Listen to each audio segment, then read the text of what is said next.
Well, one, I would say these days you do not have to have money to make money, which is incredibly powerful.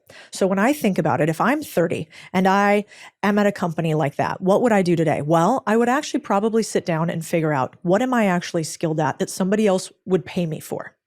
Once you know what somebody else would pay you for, which is really just like, do people ask for your opinion on this? Could you actually get jobs in this space? If it was me, she's like that, then what you want to do is you want to try to partner with somebody where you can be the solution to their problem.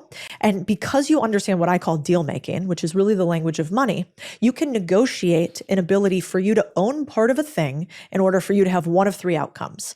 If she can figure out if she can help a business grow its revenue, make more money, if she can help a business cut its costs, or if she can help decrease the pain of a business owner, you can negotiate your way into a business and have equity in it and upside.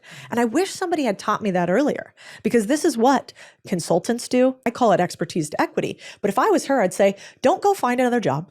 And if you don't have a brilliant idea that you're like, I would die for the want of creating this thing in the world. But if you're like, I don't have that, I just want to make money and I want to feel respected and I want to feel like my skills fit somewhere and I'm able to have an outsized income. If that's you, then I think you should try to value your skill set.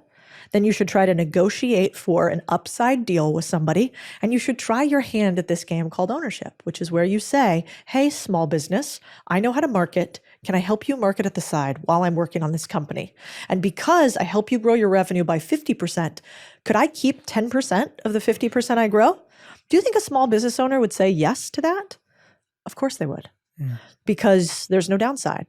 And I think more often than not, we think that the only risk you can take in making money in business is putting your own cash down. That's a risk. Or starting a business, aka dedicating your life to something. And the last part I'll get a little statistic on us is 90% of startups fail inside any rolling 10-year period. We know that statistic. Most startups make $0 for the first 3 years. After that, the average entrepreneur makes about $46,000 a year, which is great, but not when you've been making zero for 3 years. And then on top of that, we've got this nation of people who have all these bills to pay, and they are betting on hopes and dreams as opposed to realities. And so my commentary is, can you figure out how to value your skills so you can negotiate a little bit more upside for that day where you can't work anymore?